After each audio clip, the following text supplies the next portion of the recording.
Hello, everyone, and welcome to Movie Couple Live. This is a show where we talk about the latest in movie news and pop culture. I'm Wendy. I'm Dustin. You guys, happy Wednesday. Hope you're having a great day. We got a couple of fun things to talk about on today's stream. That includes the latest Nintendo Direct. We're also going to be talking about some Oscar nominations. Anthony Ramos is going to be in the Disney Plus series Ironheart. And Kenobi series has an official premiere date. So excited. So all this and more coming up on today's show, you guys. Grab a I know it's kind of late for coffee, honestly. It's never too late for coffee. Just like it's never too late for boba. It's like there's I always have time for boba. There's always room for boba. There's coffee, I can argue, but like boba, if you say at midnight you want to go get boba, I'm your girl. And there's always time for Miss Navi as well. Even though you're stinky dog. So you guys, real quick, welcome to the stream. Welcome. We hope you're having a good Wednesday. We just want to let you know a couple of things that we do have up currently on the channel if you guys would like to check them out. We just finished watching the finale of the Book of Boba Fett. That's never going to go away. Nope, finale fixed perfectly. Is done. So that reaction, if you have already watched, let me actually turn this music down because it is distracting me. I was about to say, I was kind of like, because I didn't notice it at first, and then I'm like, wait a second, what's that going on in the background? Oh, I know what that is. It's a little ambiance. So yeah, we do have the episode 7, chapter 7 of the Book of Boba Fett reaction review is up available for you guys to check out on the channel. We also have episode 6 of Cobra Kai that is up, and a new trailer reaction for Lightyear that is up as well. So you which guys I have to admit, I really liked the new trailer for Lightyear. The teaser trailer was great. Mm-hmm. This one just got me even more excited because they're really bringing the world of Buzz Lightyear to life. Yes. And I'm like, this is going to be cool. Yeah, I like that, Chris Evans, and we're going out of order here, but because I actually had this later on in the show, but we can talk about it now. It's okay. I'm sorry, I just brought it up because I was excited for it. No, it's fine. I don't even have a banner for it, so it's fine. We can talk about it now. It won't matter. Yeah, I like that Chris Evans, who is voicing this role. Obviously, we know Tim Allen is the original Buzz Lightyear, the toy voice, but there is a slight match too with the way Chris Evans sounds as the real Buzz Lightyear, I guess, if you will, that inspired the toy. So I'm excited about it. What I found, and you pointed this out in our trailer reaction, was that, and I think a couple of people pointed this out as well in the comments of our reaction video, was that it seemed less Pixar Disney because it had a lot of darker, scarier moments. Like they made Zurg look really intimidating and large, and he's like scary, but way less scary in Toy Story because he's a toy. Mm-hmm. But in this one, they are in outer space, and it makes sense that this is kind of like Toy Story is the cartoon version of Buzz Lightyear. Come and see the adventures of the daring Buzz in outer space, whereas this is a little bit more gritty, a little bit more real life. And I'm kind of like, I like how they're kind of taking that approach to this. 100%. And I really do like the fact that, Chris Evans is bringing a more down to earth and grounded kind of a version of Tim Allen. And it fit. I think it's a great fit. I'm super excited to see this. And also something else that they do have a big problem with that we saw in the comments of our video and brought to you by Rutu. Is they have a big tentacle problem. So from Buzz Lightyear getting grabbed to that other dude getting grabbed to almost where it's a part to where it's like, oh, don't worry. Tentacle Monster is going to be like a supporting character that everybody just like. They eventually have to come out with some sort of tentacle toy.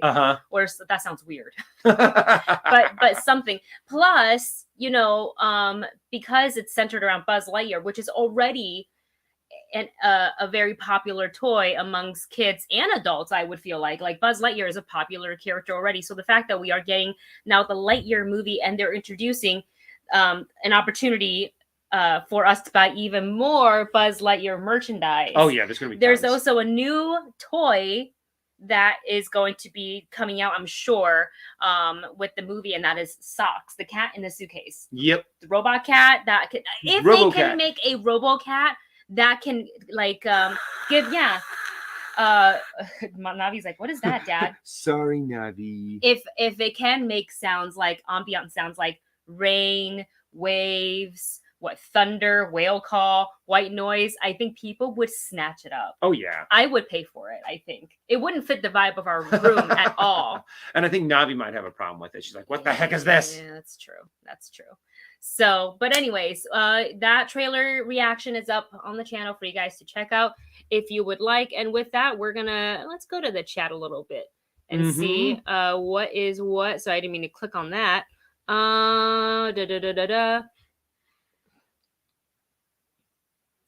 Sorry, just reading through the chat here. Ruru2 says, this is what you were talking about, huh? Oh, yeah. Are they going to serve Buzz Lightyear tentacle soup?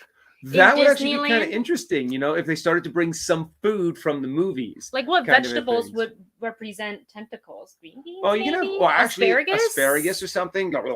Yeah. Sorry. But yeah, honestly, I think it'd be fun if they started doing, they kind of already do that every now and again, is that they bring some food from movies into the Disney resorts. So I'm just excited. I think it's going to be a fun movie. Oh yeah, absolutely. Or Ruchu says Lightyear, an animated movie that isn't voiced by Chris Pratt. Oh yeah. What else is he doing? He's doing Mario. Isn't he doing Garfield or something? Yeah. And he's doing something else too that we're just kind of like, huh? Interesting. I mean, got to get work, right? Oh yeah. We have a super chat. First one for today's stream. Thank you so much to Zork, the dark one, who writes, "Hi, Wendy and Russell. How are you guys doing today?" And earlier he did put this. My name just keeps on changing. "Hi, Wendy, and this name has been removed by the United States government. Hope you two are doing well." We are doing quite well. I'm still a little sleepy. This leaves me open to be able to be like, you know what? My new name for this week is Russell. My name is Russell, and I'm a wilderness explorer. There you go. There you have it. With the National Sarcastic Society. I'm gonna call you Russell for the rest of the stream. All right, guys, we're gonna go ahead and move on to this next news. And I literally just got this email like maybe 45 minutes ago in my inbox.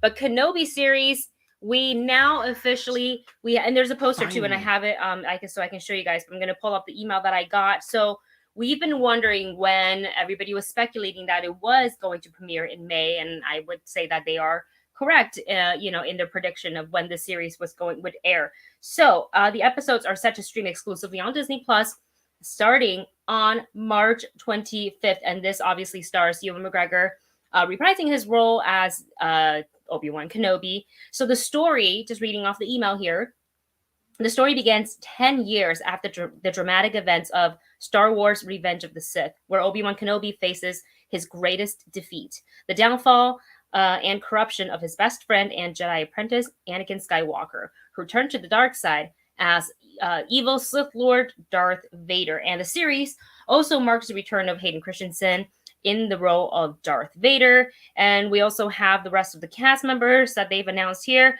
We have, and I'm apologizing in advance for butchering some of these names because it's going to happen.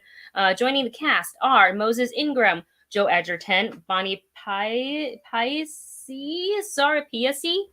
Sorry, I'm saying that wrong already. I know it. Kumail Nanjiani, Indira Varma, Rupert Friend, O'Shea Jackson Jr., Sung Kang, Simon Kessel, and Benny Safdie. And this is, that's it. It's going to be, exclusively streaming on Disney Plus, which is very exciting. We all sort of had an idea that it was going to come out in May, and it is now confirmed. And I do have the poster. And it better come out May 4th. Oh, what was the date? 25th. 25th. Because that's when May 4th. I think that's about when Celebration is. Oh, so it kind of makes sense. And here is the poster. Let me go ahead and take the little banner off so you guys can actually see. That is the poster. And honestly, this is exactly what I thought the poster was going to look like. Mm-hmm. Just the desert and Obi-Wan Kenobi in it. I mean, we do find him trekking across the desert a lot in the movie. He's going to be in the desert a lot. Yeah, and honestly, there is that one. I think it was by Sideshow. Okay. That has Obi-Wan Kenobi in his desert garb, and he has like the backpack on, and I'm just like, oh. I don't know if that's like Sideshow has like the Mythos collection.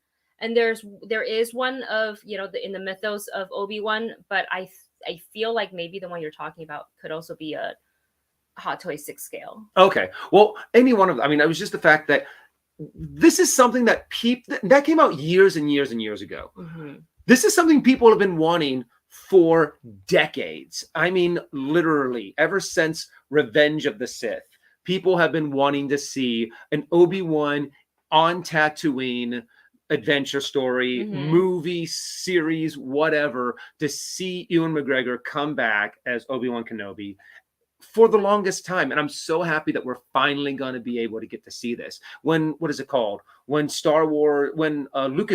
was bought by Disney, an Obi-Wan movie was one of the big movies that was pitched and floated around. That it would be like a Star Wars movie, an Obi-Wan, and then like like the Star Wars story Obi-Wan kind of a thing. So the level of hype, the level of excitement, the level of just unadulterated joy that is going to come from being able to see Ewan McGregor as Obi-Wan Kenobi again is undescribable. Yeah, sorry, I just stepped on your... Are you done? Yeah. Oh, okay. I was sorry because I felt like I interrupted you. Nope. You sure? Yep. Okay. No, I'm just literally just going to say that I'm very excited. This has been a long waited. I remember sitting in Hall, I think it's called Hall D, during D23, my first and only experience with D23. Got in to see, and when they brought, wait, was it during that or was it during Comic-Con? I think it was during D23, but it was one of those things where they brought Ewan McGregor on stage, and he's like, yes! And made the big announcement. Yeah, I made the big announcements. That was super exciting. I can't wait. I believe Deborah Chow is in charge of this series. Obviously, I would imagine that Jon Favreau and Dave Filoni will continue to work with all the directors and serve as executive producer on these shows.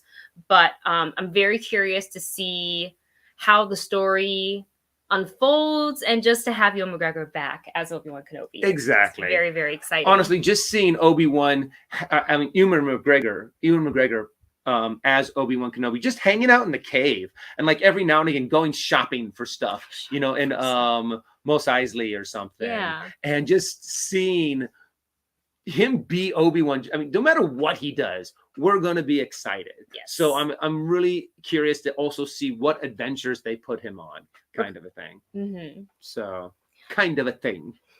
Ricardo Ramo says, that is a wizard of a poster. Oh, yeah. Wizard. I feel like I want to use that word in a completely different way now that I've seen the way the Mandalorian uses it. Wizard. I was like, wait, what? Okay. Let's see. There was another comment that I wanted to highlight. Here we go, from MK Songbird, who writes, Star Wars A New Hope released May 25th, 1977. Obi-Wan series premieres. Yep. May 25th. Sense. 45 years to the date. To the date. How exciting is that? That is, I That's love cool. the fact that they are planning that, the fact that they are like, okay, you know what, let's do this. Let's make it so they line up. And it just makes it very just even more special kind of a thing. Not only are we celebrating the, 45th year of A New Hope, but it's a great way to celebrate it by telling the story of Obi-Wan Kenobi. Absolutely. I don't have an idea of how many episodes there are. They didn't say that in the email.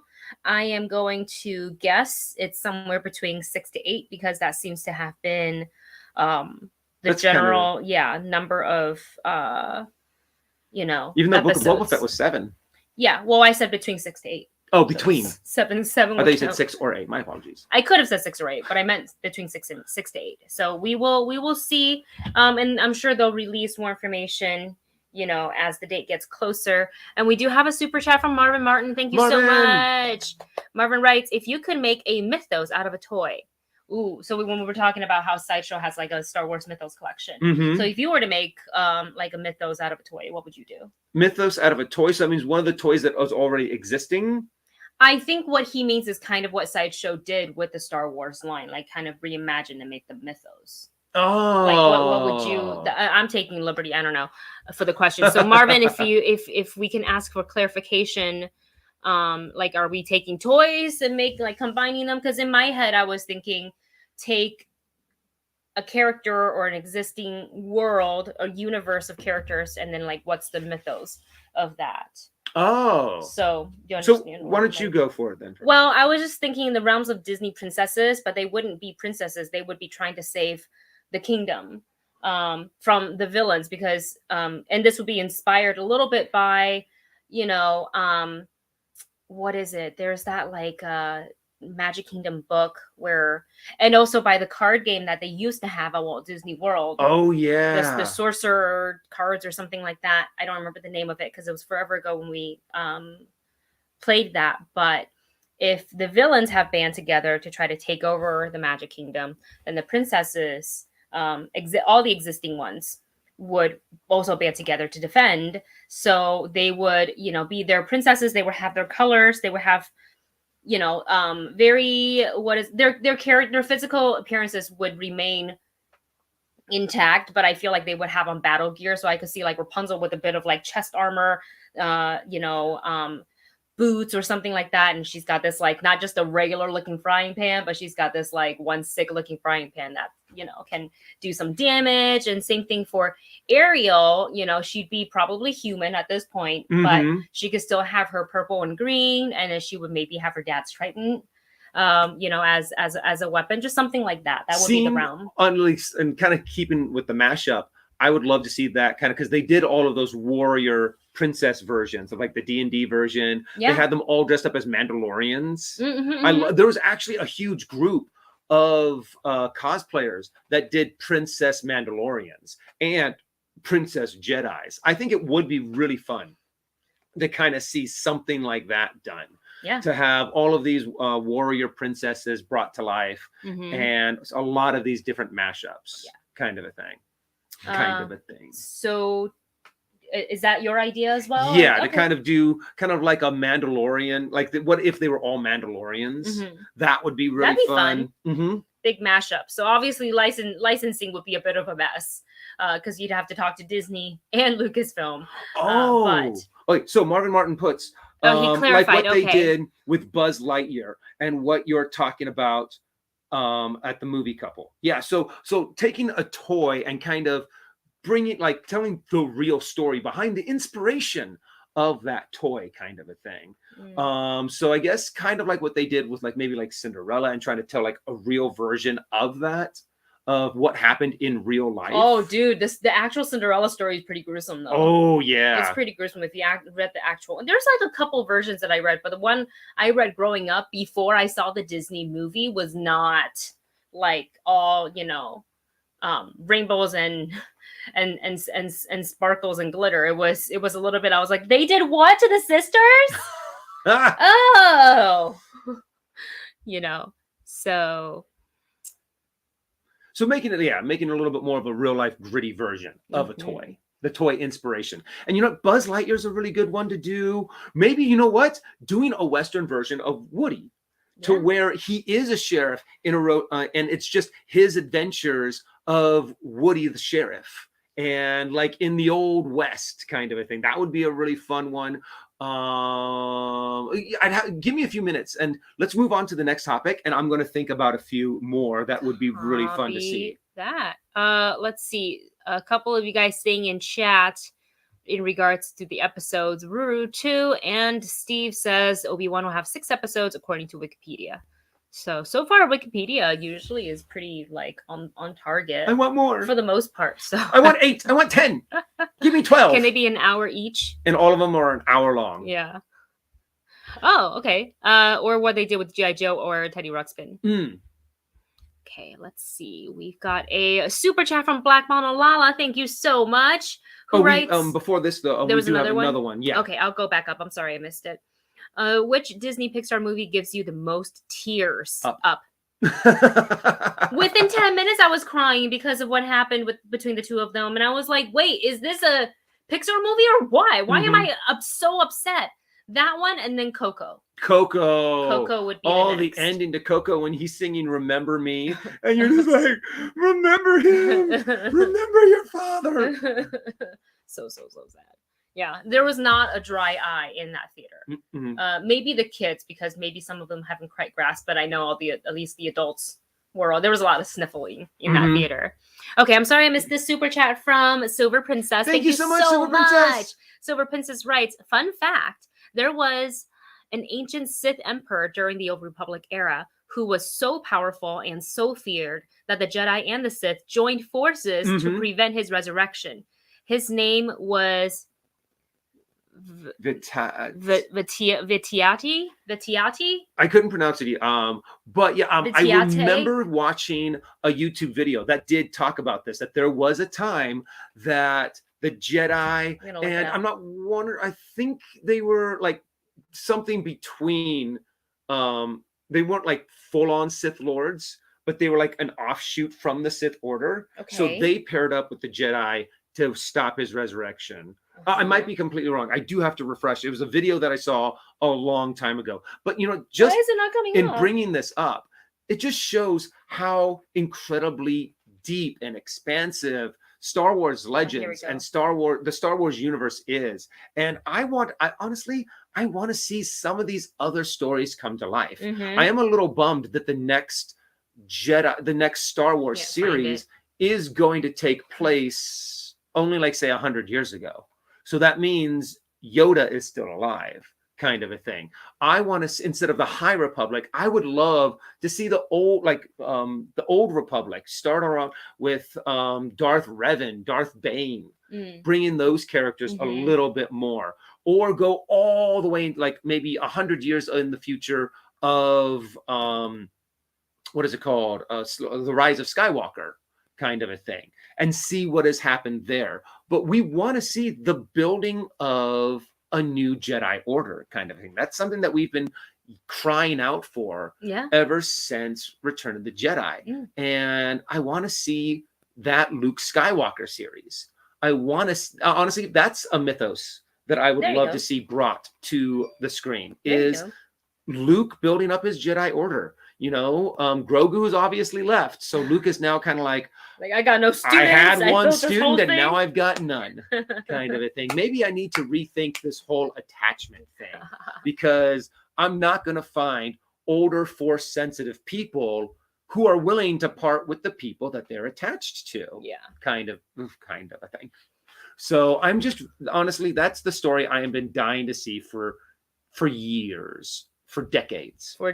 Yeah. Well, now they have this super advanced technology of sort of, I don't want to call him completely CGI Luke, because Luke. there is an actual actor portraying the physical movement and all that stuff of Luke, and then we still have Mark Hamill, speaking as Luke. So, but all right, so I'm gonna just move on from Star Wars, otherwise we're gonna get stuck in Star Wars land forever. Which is very, very easy, just to sit down and talk about Star Wars all day long. Absolutely. So we're gonna jump over really quick to a little bit of theme park news, and this news I feel like came out a little while ago, but we never got to it, and I wanted to talk about it because we're both big Ghibli studio fans.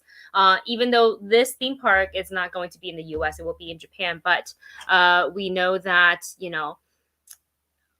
most of our friends have seen at least 2 Studio Ghibli film. We've seen a lot of them, and yet there's still some that we haven't watched, some of the older ones as well as some of the newer ones. Yeah. So let's see. Let me go ahead and find. So later this year, Ghibli Park, and I believe the opening date is like April 1st, which is coming up very soon. So this will be open to the public in Japan. And it will be a theme park with sections and attractions inspired by the studio's most popular films. So I imagine we'll be seeing a lot of, My Neighbor Totoro. We'll see Kiki's Delivery Service, Ponyo, Spirited Away, Howl's Moving Castle, probably Castle in the Sky, definitely Princess Mononoke. Oh, yeah. Fingers crossed, hopefully, my personal favorite Miyazaki film, which is... my mind is drawing a blank. Nausicaa in the Windy Valley. Like, that is my that's favorite. That is your favorite. So underrated. Not enough people watch it. I can't find merch. It's very, very annoying. All right. So in a tweet from the studio, it was officially announced that Ghibli Park will be open. Oh, sorry. November 1st. I had the date wrong. November 1st. And also there was a tourism video that was posted. Some area fans will be able to visit in the park were teased. And this is going to be located in the Expo 2005 Aichi Commemorative Park in Nagakute City in Japan. So it's about 150 miles west of Tokyo and 90 miles east of Kyoto.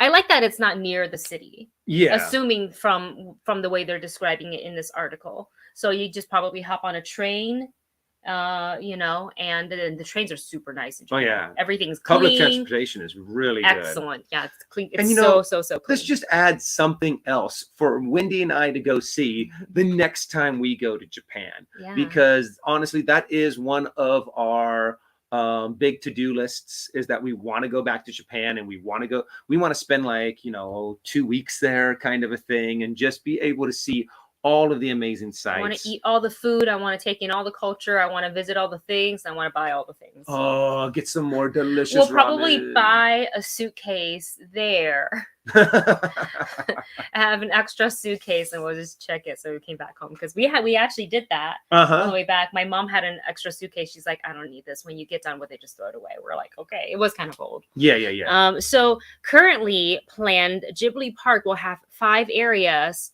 Although there were only 3 will be open to the public at the time of the park's grand opening, but the 5 areas, we do have the names, and they're translated into English. So these are the Youth Hill area, the Ghibli Large Warehouse area, Dondoko Forest area, Princess Mononoke area, and Witches Valley area. Ooh. Which is probably some of the fantastical, like Kiki's Delivery Service, Spirited Away, maybe that area.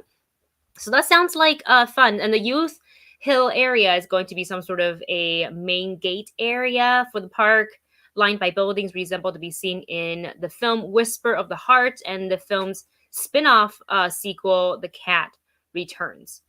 So yeah, I can't wait to hopefully get to travel internationally again. And when we go back to Japan, we would love, honestly, to be able to visit, not just the Ghibli Park, but we also would love to go back to Tokyo Disney and Tokyo Disney Sea and Universal Studios, because we didn't get to do that. And I would like to do that.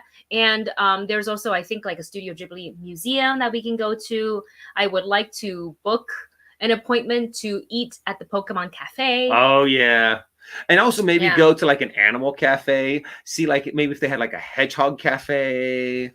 Or I can't do cat cafes because I'm allergic to cats, but I don't think I'm allergic to hedgehogs. That would be really cute. Yeah. And you get to feed the little hedgehogs. You just like to hold them in your hand. Mm-hmm. That'd be so cute. All right, you guys.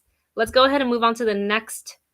They have an owl cafe? They do have an owl cafe. Oh. They do have an owl cafe. That would be really fun. Do you have to like be careful, because owls can be like a little predators, yeah. So I'm pretty sure maybe they have the well trained. Maybe they're the little ones. Oh, the little elf owls with the big eyes. So cute. So cute. Okay, should we move on to the next topic? Next topic. We're going to be talking about Anthony Ramo in the Ironheart series, and this was I just saw this. I think I saw it on Twitter by Deadline Hollywood, who tweeted this about 3 hours ago. So, in an exclusive report by Deadline, Anthony Ramos is looking to have entered the MCU on the TV show side, and is set for a key role in the Ironheart series that is going to stream exclusively on Disney Plus. So right now they're obviously keeping the role a hush-hush secret. We do know that Ironheart is going to start Dominique Thorne as Riri Williams, so that's been revealed already, but we don't really have an idea of who Anthony Ramos is going to play. I'm excited because honestly, when it comes to adding people to your cast, it's never a bad thing to add talent. Yes. And Anthony Ramos is an amazing performer. He's an amazing actor. Didn't he get nominated for a Tony? I believe he's won a Tony. And he was in The Heights. He was in Hamilton. Mm-hmm. He's done he's done both, I believe, TV as well as movies. Mm-hmm. And I'm not just so like in The Heights. on stage, Hamilton on stage, as well as in the Heights, the film. Yeah. So he was in that and a couple other things. So, especially with how closely Disney has worked with Lin-Manuel Miranda, Yes. as well, it really makes sense for them to also kind of tap into, people that Lin has worked closely with, and is kind of like, yes, if you worked with Lin, he knows what he's doing. His work shows for itself, honestly. Oh, yeah. He doesn't really need a connection of like, oh, I worked with Lin, I'm gonna get in. Like, no, like Disney knows talent when they see it. So right now we don't have a premiere date for Ironheart. That's all TBD. But this is just exciting to see that we're starting to expand more and more and more. So the MCU is really growing because it's coming off of the big screen. Yes. It's on the small screens where you can have a few episodes with these characters, so you can really build their arc, their story, and then maybe hopefully, introduce them back into the film side of it. And honestly, so I get equally as excited for the TV shows as I do for the live action, for the movies, because with TV shows, you get so much more material. You get so much more story. You get so much more character development.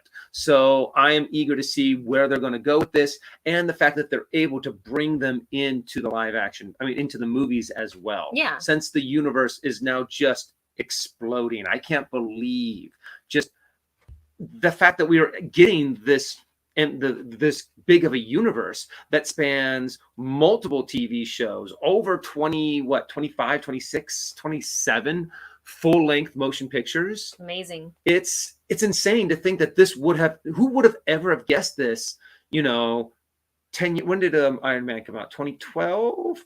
But before Iron Man came out, even after all the original movies came out, when Iron Man, Captain America, came out earlier.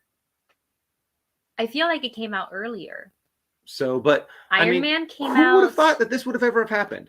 So it's just amazing. I think Iron Man came out before 2008. Because I think I was still in Florida. Oh, I don't think I was in LA yet. Right. Actually, Vaughn just says 2008. All right, there you go. Because I came out like later, like I think fall of 2008. So that makes sense. Before we move on to the next topic here, we've got Chris Mendez in the chat. Chris Mendez, how's it going? Woo! Chris writes, we just got to see Chris the other day, actually, over at Disney. So it was really, really cool to see him. When you two eventually do the Mario Kart race at Universal Japan, who will win? Dustin or Wendy or Navi? Well, naturally, it's going to be Navi. Oh, yeah. Navi is a massive Mario Kart. You should watch her drift. Player. Oh, yeah. Watch her drift. Watch her. She just drifts. She's like, Daddy, stop it. Stop it. Stop it right now. When we eventually do the Mario Kart race, we have to be in different karts, right? I think so. I don't know. I remember watching some video on it, but since it's all that altered reality, AR, augmented. What I say, altered. With the that AR, could be a thing too. I am just so excited to see this kind of ride come to life, because it's nothing that we've experienced before. It's not like Buzz Lightyear. It's not like Toy Story Mania or Cars Land. It is something completely new. So do you win? Can you actually win? I don't know.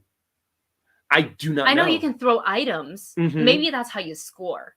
Maybe. If that's the case, so in a sense of like throwing things, I don't think they use a gun or anything like that, like a little blaster on like the Buzz Lightyear ride. But if that is the technology, I'm really bad at those. So if that's the case, Dustin will win. I think they might have like triggers on the wheel. I might do a little bit better. Yeah, I don't really know. For a second, because I didn't see the Universal word in his question, I just saw Japan, and I thought, how they have the people who you take actual carts through the city streets, and I was like, I think I'd be last because I'd be afraid to go. And also, they drive on the other side of the road, I believe. It would be a little creepy. That's an adjustment, and I don't think I'd be able to do it. So like free and open, I think I would freak out. I don't know, because I don't think my brain can that quickly as a tourist make the switch. Like I feel like I want to spend a couple days behind the wheels before I actually like go and do this, because I want to be safe. I don't want to have an accident overseas. And something from the chat, Marvin Martin puts, you know what I want? I want a Tron race ride. I think that would be awesome to be able to do, and not just the roller coaster where everyone's on the track, but to be able to do some kind of race where you could actually have like build the walls kind of a thing, and somehow do it in the augmented reality to where it's trying to knock other people out of the race. That'd be interesting. You could have all your little pods and you sit on the Tron bike and then you put the helmet on, so it's everything augmented, so it feels like you're moving. But your bike's just maybe something like kind of like, what is that called? The Avatar ride at Disney World. The Pandora, the river one? No, not the river one. There's another one that you're like you're flying. Oh, the flight of the. Yeah, that one. Something. Whatever that creature is called. But to actually have something like that, but as Tron, I think would be amazing. That'd be pretty cool. I mean, look, with technology, who knows if they're not already developing something like this. You know, they're kind of like blue skying it right now.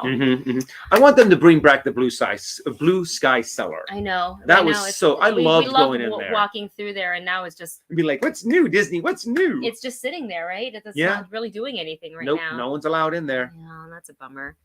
Hey, Bleeding Green is here as well. Thank you so much, Bleeding Green, for the super sticker. I can't put it up on StreamYard, but we do see it on Dustin's comments. It's a flying peach. Oh no, pear. Pear. Wow, we don't know our fruits at all.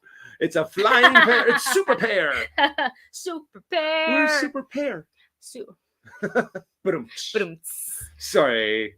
But yeah, there's so many cool rides. I love the fact that the new technology that they're bringing. When Wendy and I went to Disneyland just a few days ago, the one ride that we have to go on is Rise of the Resistance. It is so cool. We went on it. We didn't do the Genie Plus premium pay because it is $20 a ride, and I was kind of like, we're only there for like half a day. I don't know if I want to put in $20 for. But it was the wait was at 70 minutes. It was quoted for 70 minutes. It took us about an hour. Really didn't feel like it was 70 because it kept on moving. So we got on it. It was super fun. Oh, should we show them the pummels? Oh yeah. Let me go get them. So You've got Navi in your I got Navi in my lap. So I get to talk to everyone because one of the cool things that they have at Galaxy's Edge right now are these new pummels that you can buy for your customizable lightsaber that they do at Savvy's Workshop. And since I built one, we were able to get these two different lightsaber pummels. One is of a Rancor and one of them is of a Lothcat. Yeah. And here they are. And I have to admit, they look amazing. I'm going to move my head, my face. I mean, they are just so Let's do one cool. at a time. Let me hold on a second. There we go. Is it focused? Yep, it's focused. You got to move up. Hold on. Let me just move out of the way. There we go. It looks a little creepy, I do have to admit, with that big old grin and teeth. But I like the coloring. I like the design of it, and it looks very well carved. And it looks carved. And then we have the Rancor. Hold on, set focus. There we go. And just the detail on this, I think, is just so cool. And fortunately, I actually got one of the lightsabers that it actually does very much go with.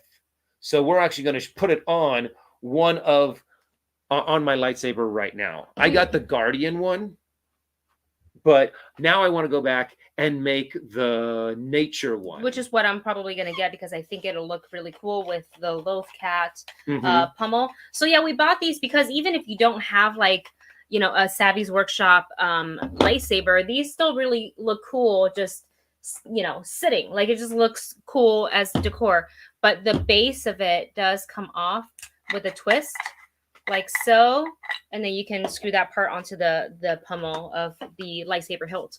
And these specifically can only be put on the lightsaber hilts of the lightsabers that you built at Savvy's Workshop. So if you have like a legacy lightsaber, like a Leia Ahsoka one, like that's not going to attach. It doesn't work that way. But these are just so, and it looks like it really does kind of fit with that, with the design and the color. So I just really, really like it. And I think it would have been cool too. Yeah, if they did have them in different colors. Like if you could get one that was more of like this color, like kind of like a shiny yeah. metal. So it did kind of match a little bit more, but it still works. Yeah. I think it still looks really cool. There you go. That's what it looks like. Really, so that's really one cool. of the things that we got. Yeah. We're not sure if anybody who lives local to Disneyland Anaheim, if you want to try to get them, if you're going, soon, don't look inside Doc Ondar's Den of Antiquity, because we looked there first thinking it was there and it wasn't. It's actually at the creature stall, but it's behind the cash register. So you have to ask the cast members about it. When we went, they only had just a few of the Rancors has been really popular. The Lothcashi had a few more. I don't know if they're going to restock. I imagine if it's popular, they would restock. Yeah. But we've already seen it I just did like a quick Google search yesterday because I was curious. And these are already ending up on, resale sites such as eBay and Mercari, whatever. And some people were selling both of these together for $136. And I'm just like, damn, that's expensive. So I'm glad that we were able to get them when we could, because my friend Jemery tweeted about it. And I was like, I think I want to grab one of those. I think I want to go get them. Both of them. And I'm not sure if the Galaxy's Edge in Florida would have it. I would imagine. Maybe. I would imagine so. Because merchandise, I believe, are like both parks, but I haven't heard anything otherwise because all my friends who, post about Disney is from here. So they usually post about Disneyland stuff. Okay, yeah. Moving on. Sorry. To our next topic, which is the Oscars 2020 nomination. So I low-key had in my head said I wanted to do a live stream when they were, doing like the live announcements of the actual nominations and kind of quote unquote react to it, and then completely forgot about it. And I saw that they were already in the middle of it. I was like, well, I'm not putting makeup on now, so forget it. So instead, we'll just talk about it, and we'll just go through some of the main categories here, because we do also want to get to talking about today's Nintendo Direct with you guys. So let's go ahead and dive into the nominations. And I'll go ahead and drop the link of the Hollywood Reporter's list of nominations into the chat if you guys want to follow along, and we will go ahead and do that. And also, if you guys want to talk about it amongst yourselves, we do also have a Discord where you guys could put in your thoughts on who you think is going to win, who's going to who might have gotten a snub, and it's always really difficult to really say who did and did not get snubbed, because it's one of those things that usually they're just such a packed category. So it's always really difficult to be like, well, if you didn't have this person, who would you have? If you were, who would you take out of the category in order to keep? So go on to our Discord, which Wendy will put the link down Discord in just a second. Slowing down my computer so much. We only have one requirement, and that is be nice, be polite.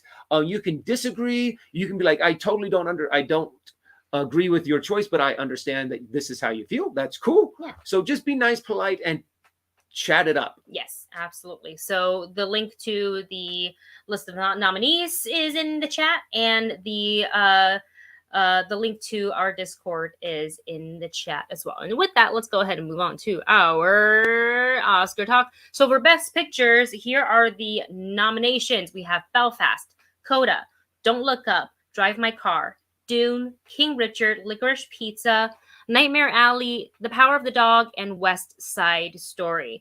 If you haven't had a chance to see the films, usually in theaters, they will start doing like Oscar, like watch along. Well, not a watch along, but like kind of like AMC theaters used to do this. I don't know if they're going to do it this year, but sometimes they'll have like weekends leading up to the Oscars. Yeah. And they will re-show some of these films in theaters so people can have the opportunity to see it, because I don't know if any of these are available on digital, other than obviously Don't Look Up you can find on Netflix, but I'm not sure about anything else. I think West Side Story is going to come to Disney Plus soon, but I'm not sure if it's going to be before the Oscars. I would think it would actually be after the Oscars, just so they can push a little bit more on that box office mojo kind of thing. That makes be sense. Able to be like, hey, hey, got an Oscar nod for Best Picture, go see it. Yeah, a lot of good choices here. I think some of my faves on this list In no particular order, I would say Belfast, Coda, King Richard, Drive My Car, Power of the Dog, and West Side Story. Oh, and Doom. Did I say Doom? Doom. Love Doom. So pretty much all of them, except for one or two. Yeah, same here. I'm really rooting for either Coda or can you scroll back up real quick? Oh, I'm sorry. Yes. My bad. Coda and Belfast. I think those I did really like Dune, but I don't think it's Best Picture. I think there's a lot of things that it could get like best cinematography. I just also don't think like the Academy would vote. I love the film. Don't get me wrong, but I feel like that's not something like the typical Oscar Academy the voting members would vote for. Exactly. You know, I feel like Power of the Dog is the one that they're going to go for. Yeah, Power of the Dog is over the one that has the biggest hype. Yeah, the most nominations, I think. Yes. Across the board for the best directors, we have Paul Thomas Anderson, Kenneth Branagh. We have oh my God, my eyes. I don't have my eyes in today. Jane Campion, Ryusuke Hamaguchi for Drive My Car, and Steven Spielberg for West Side Story. And then for Best Actress, here comes like the category of like, how do you pick? Yeah, exactly. You know, so we have Jessica Chastain, Olivia Colman, Penelope Cruz, Nicole Kidman, and Kristen Stewart. And then for Best Actor, we have Javier Bardem, Benedict Cumberbatch, Andrew Garfield, Will Smith, and Denzel Washington. Even though I think he's a little of an underdog, I want Andrew Garfield. He did such an amazing job in Tick, Tick, Boom. And the fact that he learned how to sing and he did an amazing job of it, I really loved his performance in Tick, Tick, Boom. Yeah, out of this list, honestly, like I'm looking at it and I don't know how anybody would like want to even vote. I wouldn't want the job to vote. It's so hard.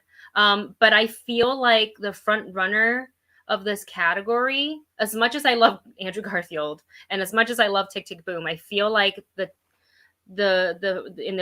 forerunners is what you call them, the front runners, Denzel Washington, Will Smith, and Benedict Cumberbatch. Mm-hmm. Yeah, that's kind of my three picks, having seen those films. And then we'll just go a little bit further into the supporting actor and actresses. For Best Supporting Actress, we have Jessie Buckley, we have Ariana DeBose, we have Dame Judi Dench, we have Kirsten Dunst, and we have oh gosh, I'm not gonna say her name correctly. Ingenue, I think. Ingenue Ellis from King Richard, the whole cast. Oh yeah, of King Richard was spectacular. But I'm really rooting for Ariana DeBose. Yeah, I would love for her to get a win. She did such an amazing job. Yeah, she did and I wonder how it must feel for her to be. She's not brand new to the acting. She's been naturally doing it for a little bit.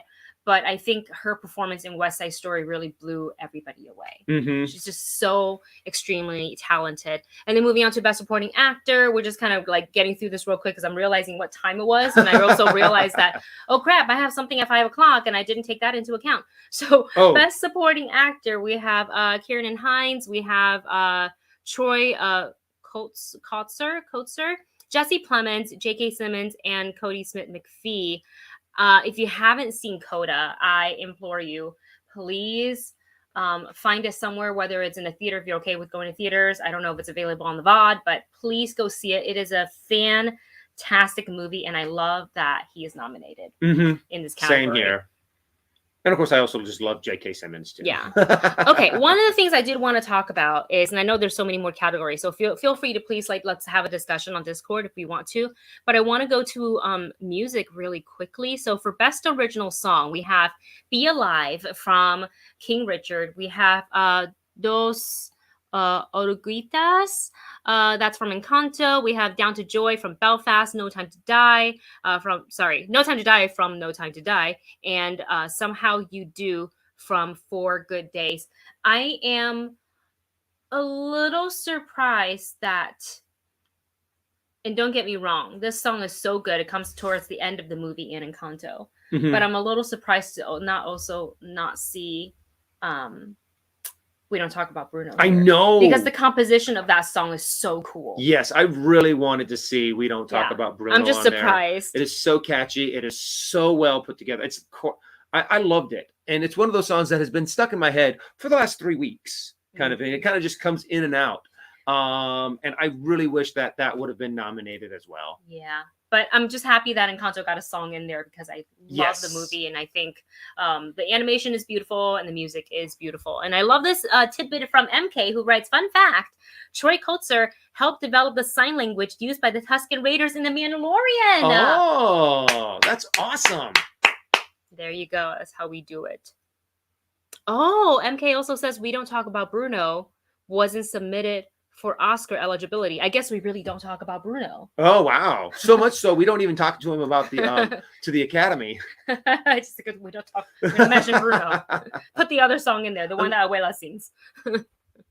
All right, guys, we're gonna go ahead and move on to our final topic, and that is today's Nintendo Direct, which is the reason why we started the show at 2:45 instead of the normal 2 o'clock. I mean, normally we run late anyways, but we wanted to watch the Nintendo Direct right off the top.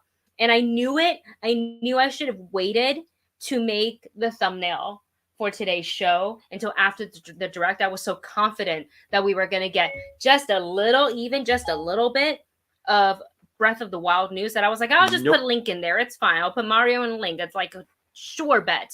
I wanted to hear not a single mention. Legend of Zelda stuff, and not even a whisper. Not a whisper of it. Not even a Legend of Zelda. Nope, not even a whisper. I'm very bummed that we did not get that. We did get some other fun games that seem like that are coming out. I'm really excited to see a little bit more of Advanced Wars 2, which is coming out in April. Yes. I love those kind of strategy-based games where you actually move your pieces on a board. Mm-hmm. I'm also really excited to see this game, No Man's Sky. Comes out this summer. It seems like it's an open world type of a game. Mm-hmm.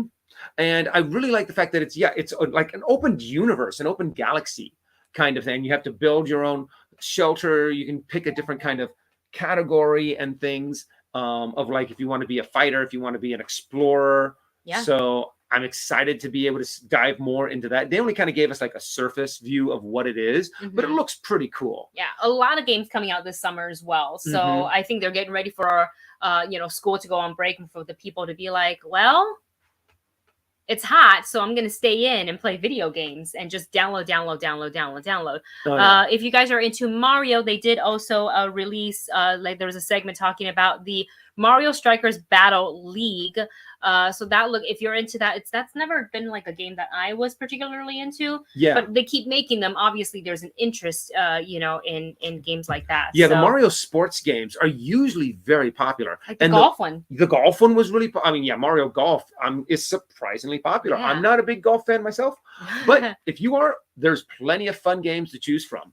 But yeah, Mario's Striker Battle League looks really fun, and I love the fact that they are doing more couch co-op games that you can have 8 friends there. It's very much like if you took Mario Party, mix it a little bit with what is that called, Super Smash Brothers, and a little bit of Mario Kart. Yeah, I'm like, okay, this looks really, really fun, to where you're actually able to go up to someone, use a power to push them, like to hit them, and then steal the soccer ball away. Jojo, the boy hero is saying, do you have a favorite Mario game, Wendy and Dustin? Just like any that's in the Mario category? I'd have to go with Mario Kart. Yeah, Mario Kart is definitely is a big one of my favorites. Where it destroys friendships. It destroys friendships and just eats away years of your life, because you're just sitting there and you're like, oh my gosh. You're like, oh, I'm just going to play one more track. And then you like look outside and you're like, oh my God, is that the sun coming up? I played until 4 o'clock in the morning before, when we had the GameCube, and I brought it to my college dorm, and my friends and I were just playing. And I remember it was 8 o'clock when we started, and all of a sudden we're like, wait, what? Luckily it was a weekend, so nobody had classes anyways, but like we just sat there just like zombies. The lights weren't even on in the dorm. It was just us and the TV. We're just into it. Like, what's wrong with us? I'm going to go ahead and get Dustin's going to continue talking about some of the games that he took notes for. I'm going to grab my charger and I'll be right back. Oh, yeah. The computer's almost dead. But also, there's a lot of fun games. Splatoon 3 is coming out, which looks really, really fun. One that really stood out to me was this mech game that's coming out called Front Mission First. It's a remake. It's coming out this summer, but I do really like those strategy, moving your pieces on a board kind of games. So that looks really fun to me. And they also have a lot of Nintendo classics coming out. So if you love doing some of these, not retro games, but seeing remastered games, they're doing one for The Force Unleashed. They're bringing out a collection of Assassin's Creed games. There's 3 of them that are coming out this February 17th. Gundam and also Chrono Cross, a remake, are all coming to be brought out for the Nintendo Switch. Another new game that is coming out that I'm really excited about because it looks really cute is Kirby and the Forgotten Lands. I have to admit, that looked super cute. I'm like, this kind of reminds me of like, if I really wish it was multiplayer, so that both Wendy and I could play this together, because we played like the Yoshi Yarn game a lot. Was it called like Yoshi's World? Yeah, a couple of Yoshi Worlds together, and I like those. It was on the Wii. Co-op games that you can play together. Yeah, and especially when they're super cute.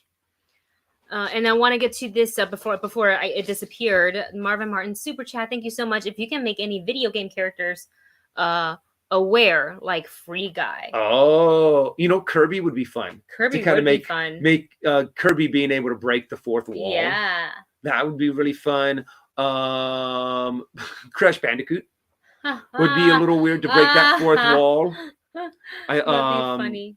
In the chat, Marvin saying Ninja Gaiden and Donkey Kong. Yeah. Oh yeah. Okay. Those would be Donkey Kong breaking the fourth. Why Donkey am I having Kong such and a Diddy hard Kong. time thinking about Metroid. Just that'd be a little scary. Emmy doesn't come through. With well, it would be actually Samus. Yeah, I know, but just that. I mean, no, that's true. I agree with that. I can't think of any, so I will. You have to give me a second, and I will come back to it. So don't let me forget before we end the live. All right, let's go ahead and continue. Where did you end up? So they're going to be bringing out a new MLB Show 22. Coming out, baseball. Oh, okay. The baseball league baseball game that's coming out. They have a couple collections. They're bringing out a ton. 3 Kingdom Hearts collection, like the cloud version. So these are, I think, versions that have already been released. I believe previously is on the PlayStation because it's a Square Enix game, but now it's going to be available and playable on the Nintendo Switch. And I sort of kind of maybe want to get them because I like Kingdom Hearts, but then again, I've played those, so like, do I want to spend the money on it again? I don't know, because I don't think just bring them back up on the console that we have. Yeah, even though our PS3 is slowly dying. Yes, we still have a PS3 because we can't get a 5. Can't find it anywhere. And then I do want to talk about. Did you talk about this yet? Oh yeah, no. You're here. Oh wow. I did talk about Got it. Okay. Front mission first. Okay. So this direct had also a couple of. They usually do this. They'll have like games that you played on another platform is now available, or another system is now available on the Switch, for example, like Portal 1 and 2. They have like the companion pack, I think it's called, where you can get Portals 1 and 2. I played it already. I don't feel like the need to play it, but for those of people who weren't able to play it when it came out, they can now play that on the Nintendo Switch, which is pretty cool. And then this one I thought was interesting, the Live Alive RPG game that looked kind of had a very like retro feel, because I think it is retro. Like they brought it back. Very retro for it, and I thought that was cool. And I think I saw somebody talking about it in the chat, but they're actually pretty excited for the Nintendo Switch Sports, which is something that they had for the Nintendo Wii. They had like the Nintendo Wii Sports, and now they're having it for Nintendo Switch Sports. We're not really into the sports game. Like we don't watch sport. We're not really sports people. So that's probably why we're not really exactly the target audience, but they spend a good chunk of time of the direct on it. Not like, 10 minutes or anything like that, but it felt longer than some of the other segments, which tells me that they think that they know that their consumer are looking forward to types of games, these type of games. So, so there is that for anybody who likes that. And then I'm very excited for Dustin to finally whenever this game comes out, I didn't write it down, but there's a game called Triangle Strategy. I actually was playing. I was playing the demo, and I love the actual battling and the way that they do combat. However, it's more of a story. It really is. You get. I mean, it's kind of like story, battle, story. And it took a long time to get to each battle sequence. So, and the battle sequences are long too. I mean, you get one shot, and that one battle sequence could take up to 30 to 45 minutes. Yeah. And it's almost impossible. I don't think you can save and stop in the middle of it. Or at least they couldn't in the demo. Hopefully you'll be able to do it in the real game. And we have the demo on our Switch, and it's been there for, I think, a couple years. It feels not a couple. It was there from at least a year. At least a year. Okay. It just feels so much longer. And they still haven't, it's still not ready yet, but you can download. I think there's the new demo that is coming, like an update today. And when the game eventually does come out, if you have the demo downloaded, I think it saves your progress in that demo. So when you start the game, you don't have to start completely over, which would be nice if you've made some hefty progress in the demo.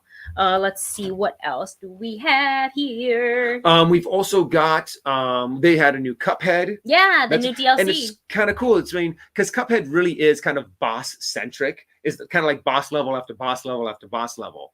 So it's really is kind of testing that your skill on being able to do those side-scrolling jumping games. Not great at those. I find them super fun, but I get very frustrated with this very easily. Like, if you guys watched me play Little Nightmares 2, then you see my frustration, because Wendy versus jumping, usually the jumping wins. I usually just fall because I can't time it right, or I just there's something missing where I'm not connecting. Like the button hit the jump, I just don't hit it at the right time, and I get frustrated. And then I'm like, Dustin, can you do this for me? Yeah. Can you pass for me? She gives it to me, and I'm like, here you go. Oh, God. I played a lot of jumping games when I was younger, so I at least have, I'm kind of used to those levels a little bit. Yeah. But there's also going to be some new downloadable content for Metroid Dread. You can have Dread mode to where even one hit, you're dead. And they also have, I feel like they should call it Wendy mode. They're calling it the rookie mode. That makes it a little bit easier for you to play. I mean, I naturally would try it on normal first and see how I do. And if it's giving me a really hard time, maybe I'd make the switch over. Mm-hmm. But I try not to do that. I want to try to play it at the very base normal. If I were to replay again, maybe do it on hard or something like that. But for Metroid, I haven't bought yet. I've been thinking about it. Yeah. But I do have a lot of other games that I'm currently playing. So I won't pick up Metroid until I finish some of the other games. I mean, and then so after Metroid, there was still a really old retro game that they're bringing out back from 1989, 1990, early 1990s, called Earthbound. Not a game I'm probably going to jump into, but if you were into that game, they're bringing it out, and they're not remastering it, but bringing it back on the sale. Going to be available tomorrow, I believe. Zombie Army Dead 4. They did like a quick little flash. The next 4 were just kind of like, here's a few little images. Go. Yeah, we didn't catch them all. We have to go back and rewatch. So there was Zombie Army Dead 4. There's Demon Slayer game. And there's a Lego games / Lego Brawl. Mm-hmm. So it looked like the Lego. At one point when I looked at the screen when I wasn't typing notes, I was like, it looked like Lego, but like Super Smash, but Lego. Mm-hmm. So that looks pretty interesting. And then this part is really exciting. We probably will drop the money for it because you guys asked us a little earlier what was some of our favorite Mario games, and our answer was Mario Kart. So they're bringing out the Mario DLC courses booster course pass, and there's going to be a total of 48 courses that's going to be released throughout all of this year. It costs $24.99, which is and there's like courses from like the Wii U games, from I think the DS, probably from NES, or whatever system when they brought it out. So yeah. So, and also, but I mean, there's 48 courses over 6 waves, and I'm curious on, just the fact that they're bringing out so many different courses. Mm-hmm. And so there's just so many to be able to play. That, and a lot of them, at first I was like, really? We've got to pay more? And then they showed some of the courses. Yeah, and yeah, I yeah, was yeah, kind of yeah. like, okay, like Coconut Mall was the one that I was like, I remember this and one. Choco Mountain. Yeah. I was like, oh, I remember Choco Mountain. Yeah. So I was kind of like, okay, we're gonna have to drop the money for this. Yes, absolutely. So I'm super excited to play some more Mario Kart. Let's see. Jojo says there are Mario Kart 8 Deluxe Booster Pass coming out in March. And then Jojo also said first Mario Kart was in SNES. So that way also wasn't NES. Because I was like, when I said, I was like, it seems I remember early. when it first came early. out for the Super Nintendo. Well, I remember like it being like a little like glitchy at times. Remember? Well, yeah, I remember those games. And then we find out you actually don't want to do that. Yeah, it made it from your breath can ruin the game. Even worse. Yeah, you get like a little bit of rubbing alcohol and try to do that, and that's probably made it worse too.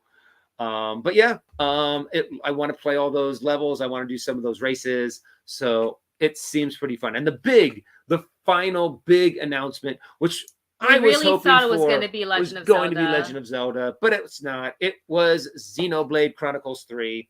So it looked cool though. I won't have to say the story of it, the graphic, the art, and it looked seemingly open world as well. It looked really, really cool. So that's always been also a very popular game. I mean, obviously they're on their third one, so there's a demand for that as well. But overall, it was fun to get. I think this was the first Nintendo Direct of 2022. Yep. I don't remember there being another one. I was secretly hoping for a little bit, just a little tiny update on Breath of the Wild 2, or maybe I don't know. People keep speculating that there's going to be like a Nintendo Switch Pro, but instead they brought out the OLED version, which looks freaking cool. Like the white and black aesthetic, I really do like. If we were to ever upgrade and get a second Switch, that would be the one that I go with, just for a nicer like screen to play on. But other than that, there is, nothing that really jumped out at me that I was like, wow. Yeah. I can't wait. Unfortunately, that's just for us. The same. Yeah. I was kind of like, okay, there seems like there's some cool, fun stuff. I'd have to say probably the thing that I'm most excited for would be the front mission first, or I think Kirby was cute. Yes. No Man's Sky, I want to see a little bit more of. Advanced War seemed pretty fun, but there's nothing that I was like super psyched for. Yeah, maybe the zombie one for me.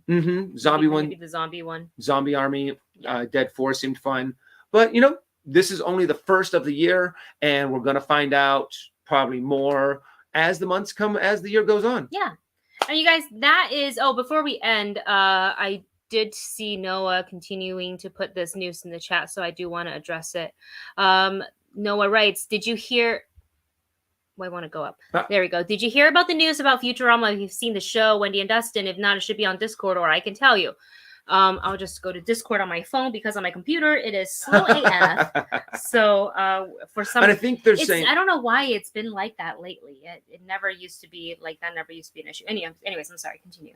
I did see the article. I unfortunately did not get a chance to fully read it. I've watched some seasons of Futurama, and also every now and again kind of watched certain episodes. I kind of did that a lot with Family Guy too, to where I don't think I've seen every single episode of Family Guy, but I've seen like, I saw this episode. I was like, let me just grab and watch this episode. Yes. Kind of a thing. But it sounds like they're going to be bringing back Futurama. For 20 episodes. For 20 episodes for Hulu. And honestly, this is something that's really cool about today's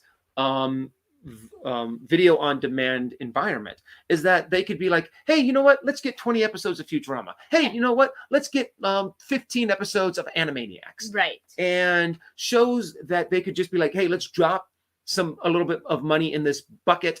Every couple of years we'll get a few more of these popular episodes, kind of popular show episodes. So I like the fact that is starting to become a trend. Yeah. And we'll be able to see more and more of these different shows being brought back, kind of like what's happening with X-Men, the 90s cartoon, where we'll get a couple episodes of that. Maybe we'll get some Gargoyles coming back. My gosh. I would love to see that. I will, and not just bring us new stuff. I mean, bring us all of these cool new series, but also bring back some of the things that we grew up with and we love, and see if they're successful. And if they are, then do more. Yeah. So there you have it. That's a little bit of Futurama news for you guys. If you are fans of Futurama, which is, I think, really good news for the fans there. And they say that, here's an interesting sentence. So the series that aired its first 5 seasons on Fox before being revived for 3 more at Comedy Central.